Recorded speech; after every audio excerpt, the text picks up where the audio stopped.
So the other day, I put out a community tab asking for your hot takes. I've seen other people do this before. This is, not my most original video concept idea, but you know what? I figured it could still be fun to do it myself. So I put out that tab. I asked for your hot takes, and I got a ton of responses. So thank you to everybody who put in a response, whether, I use it or not. I had to cut some down. I had to cut some really good, comments because there were just so many good ones, I thought. So maybe I'll make a part 2 at some point, but I tried to pick ones that were, I didn't want to pick too many that sort of repeated similar concepts and similar ideas. And so don't get offended if yours didn't make the list. I do appreciate it regardless. But yeah, anyways, let's just get into your hot takes and my opinions on them. First off, Kenny Pickett will emerge as a top 10 quarterback this season. I also can't help but notice the thumbnail on his, is that what you call it? A thumbnail? A profile picture. That's what you call it. The profile picture happens to be TJ Watt, so I'm assuming this is a Steelers fan, obviously. And I don't disagree. I think Kenny Pickett could be a top 10 quarterback, but I think kind of what is always a little bit frustrating as a content creator who covers the NFL is I feel like there's always a select, 5 to 10 quarterbacks in any given year that could take the next step to become a top 10 quarterback. That always happens. We'll say around 5 every year. And so obviously that team's fan base is always going to say their quarterback is the one who's going to do it. Kenny Pickett is certainly someone who has a possibility of being a top 10 quarterback this season. But it is a little funny when if you say, yeah, it's possible, and then he does end up working out, all the Steelers fans will say, see, told you. And it's like, okay, yes, you did, but so did all the other fans of guys at quarterbacks that didn't turn into top 10 quarterbacks. But again, long story short, could Kenny Pickett emerge as a top 10 quarterback this season? Sure, I thought it was really good year one, but again, there is a long list of quarterbacks who have had good year one seasons and not emerged as top 10 quarterbacks. I mean, just look at Mac Jones, who had a great year one. Baker Mayfield comes to mind as well. I do think that Kenny Pickett seems to be in a better situation than those guys are. We'll just have to see if he can just get the consistency down, because we saw flashes of him being a top 10 quarterback for sure. Justin Fields won't reach 3,000 passing yards and will have double-digit interceptions. There was a lot of negative Justin Fields hot takes on this one. I was kind of surprised about that. I don't know if it's because I have, had my criticisms of Fields in the past, and maybe that's how people found this channel. I don't know. Although I don't think I've been too harsh on Fields or anything. I think Fields will, again, the passing yards, the passing stats in general is not the way to look at Justin Fields. I think the broader conversation of will Fields have a disappointing year 3 totally seems possible. Again, I think there was some MVP buzz at a certain point from Fields last year, which was silly. He's exciting, and so that gets him some extra attention for sure, which probably isn't totally fair. But at the same time, I don't know. The passing issues are the passing issues, but we said the same thing about Tua. We have to give Fields a real chance, and this year he has a real chance, and I don't know if we can fully say it, but is it possible he has a very disappointing passing year? Absolutely, it's possible. Not a terrible hot take. Chiefs go 20-0 and win the Super Bowl. I like this hot take. This is a fun one. Again, another one that I could see.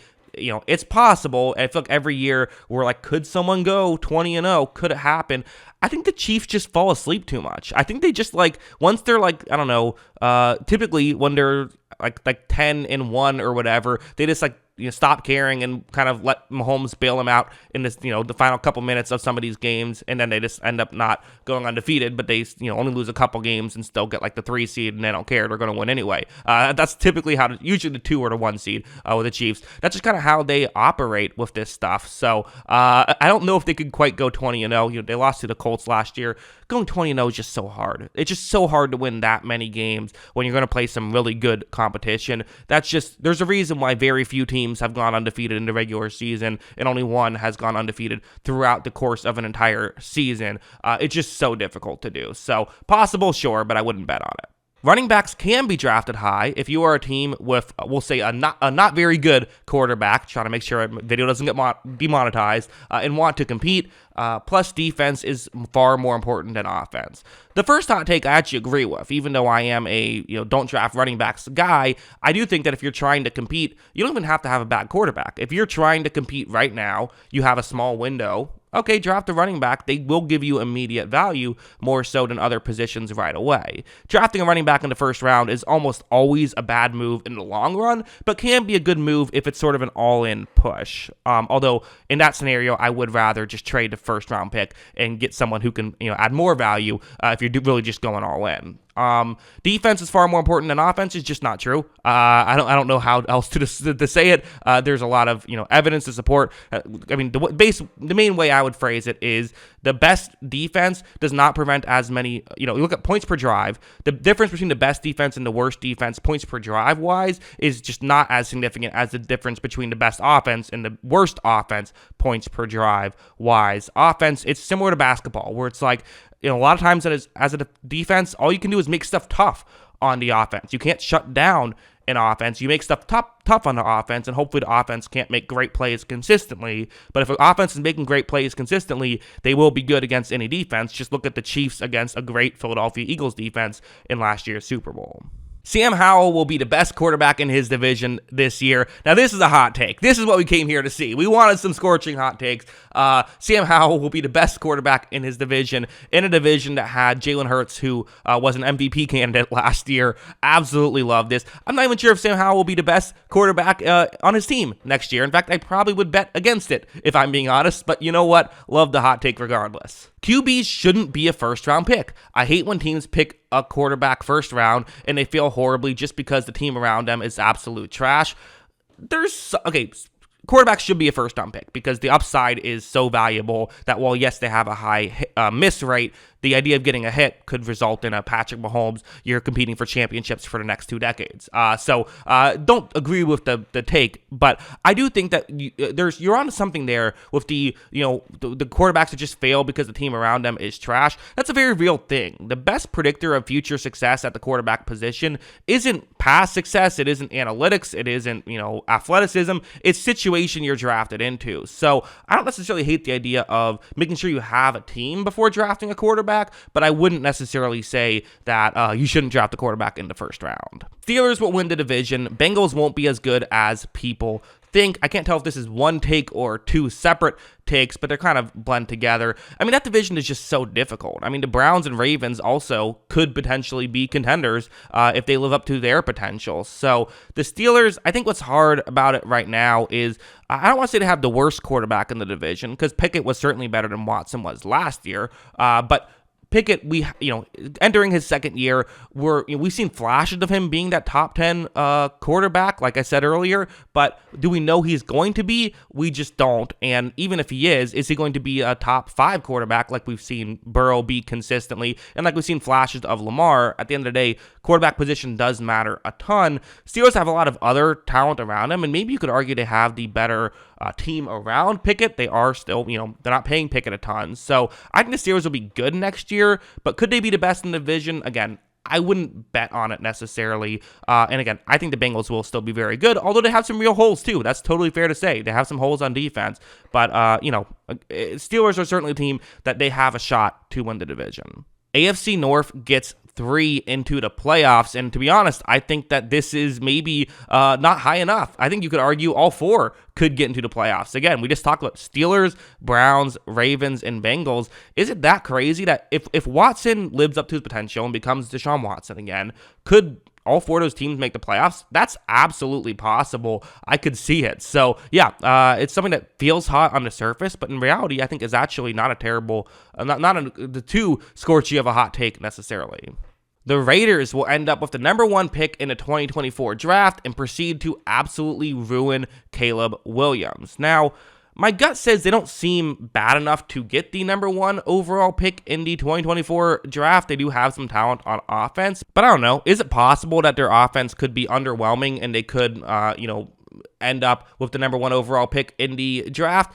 It's within the realm of possibility, although, again, I think there's some other teams that I would say are worse. But, again, it's kind of a weird year where the teams that we talk about that are the worst, like the Texans and the Cardinals, are kind of the 2 that I keep hearing get talked about as, ironically enough, both of them, the first-round picks belong to the Cardinals, so good situation there for Arizona. But, could it be a scenario where the worst team in football, it's kind of like, I remember when the Tampa Bay Buccaneers drafted Jameis Winston first overall, they won 4 games that year, which isn't great, but usually that's not bad enough to get you the first overall pick. Could it be one of those scenarios where they go like 4-13, but that's enough to get you the first overall pick? I don't know. I guess it's possible. On the flip side, Jimmy Garoppolo plays 15-plus games and leads the Raiders to an 8-9/10-7 record. So people going both ways with the Raiders, and I guess that kind of feels like their ceiling, right? That's the ceiling. The other one is their floor. If Garoppolo stays healthy, which is a massive if, and you can never predict that really. But if he does stay healthy, could the Raiders go 9-8? Or 10-7? If the offense lives up to its potential, I still think it's a really bad defense, but defense is fluky. Defense is hard to predict. And if the defense can be competent, maybe they find some, nice smaller plays.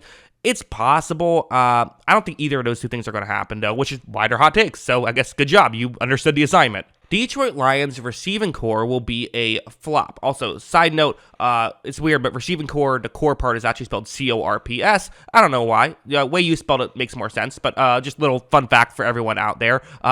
This might just be the small pessimistic Lions fan in me, but even though Amon-Ra St. Brown is great, J-Mo is suspended for 6 weeks, and even when he will be back, we don't know if he is actually good. Lions really struggled without DJ Chark last year, and I fear that we will really miss him this year. This is a good take, I think. This is something that, for one thing, I love a good hot take about your team that isn't just my quarterback will be better than you think. Hot takes, so I like that. And I do think that losing DJ Chark, I thought he did a lot of good stuff on that offense, being sort of that outside threat, which also just takes away attention. And I do think that kind of, we expected Williams to be the guy who could step in, who only had 78 snaps last year, but give him more, and maybe that could help and make it better. Now he's suspended for the first 6 games, which, listen, still get 11 games plus any playoff games potentially. But you're right, we don't know if he's good, and there could be there's real concerns here with that Lions receiving core. That you got Marvin Jones, you got Keith Raymond, you got Josh Reynolds, you have guys,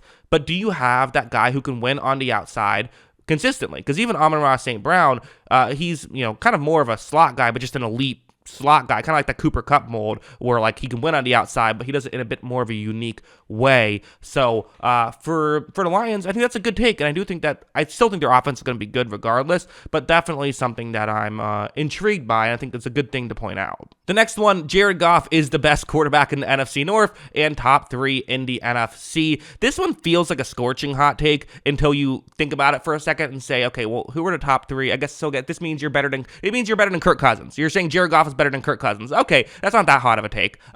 Maybe my hot take would be I'd still go with Kirk Cousins over Jared Goff, but it's one of those fun things where 17-0 Lions, definitely very big fan of Jared Goff. NFC doesn't have a lot of good quarterbacks. He might be top 3 in the NFC. That's kind of one of those, sounds like a hotter take than it actually is when you think about it. This is a good one. Drew Brees was a better quarterback than Tom Brady. While Brady may have more accolades, no one did more with less than Drew did. 3 straight 7-9 seasons, yet this guy still pulls out 5,000 yards like it's nothing. Drew was held back due to the atrocious defenses he had to play with.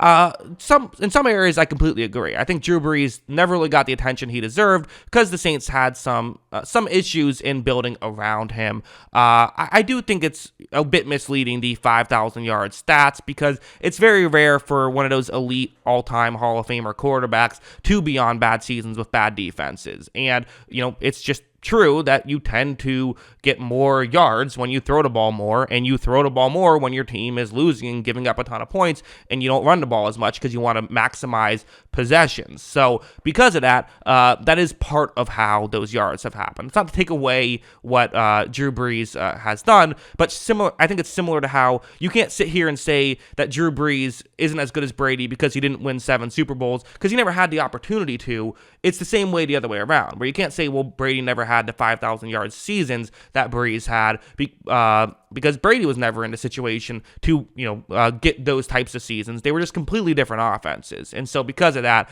they were going to have different statistics.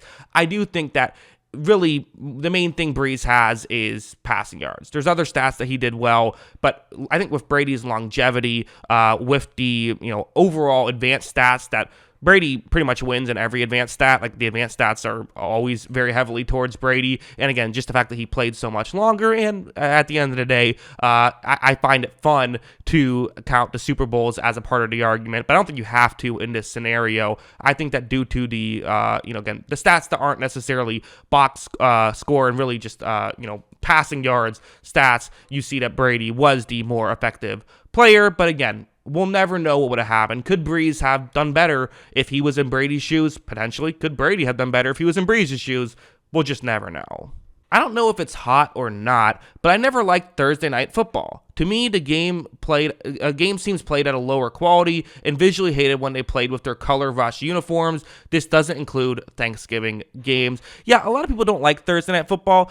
I'm kind of in the camp of, so from my understanding, I haven't, I should do a more in-depth study on this. I just thought of right now, but from my understanding, when it comes to Thursday Night Football, there are more like injury stoppages, but there aren't any more like serious injuries, like injuries that cause players to get taken out of the game or miss significant time. Those sort of happen at the same rate, so it doesn't seem more dangerous. And because of that, I kind of feel like, you know what? I'll take more football versus less football. I kind of like it. I do think one thing I wish they did was just make it's after a bye week. That doesn't seem like it's that. I know it's difficult to pull that off, but do it anyway. It just feels like you won't have the extra rest there situation happening of the or the lack of rest, I should say, situation happening. And I agree with you. I'm not a huge fan of color rush uniforms. You have uniforms, you play in the uniforms, and then you can have one week you have the exception, and if you want to do that for Thursday Night Football, fine. But as a whole, I kind of like the throwback uniforms every now and then. But to me, that's different than just like a new uniform. I don't want this to turn into the NBA where just like it seems like guys just go out there wearing different uniforms every single game. I don't like that. I want to have specific stuff. Maybe this is my old man yelling at clouds moment, but I agree with you on that one. Finally, one last hot take. So again, sorry to everyone who didn't get their comment read. Maybe I'll do a part 2 at some point. But the Rams make the playoffs. Yeah, I like this hot take. This is fun. Listen, is there some real issues with the Rams' depth here? Absolutely. But if Stafford comes back in his Stafford, if Cooper Kupp comes back in his Kupp, and if Aaron Donald is still Aaron Donald, it's conceivable that in a weak NFC they could make the playoffs. I'm not betting on it, but is there a pathway I can see towards it happening? Yeah, there's a pathway. So yeah, those are some of your hot takes. This was a fun video to make. Might do this again in the future. Hope if it gets enough views and stuff, because I can't just do stuff if it doesn't get the views. At the end of the day, this is my job. I gotta eat too, but at the same time, it's always fun to to do some more unique content like this, try some new stuff, and just get to get a back and forth going. I like to find ways to, turn this not just into me talking to you, but turn it into a conversation. So thanks for being a part of it. Let me know your thoughts in the comments below. Always love hearing from you. And of course, as always, thanks for watching.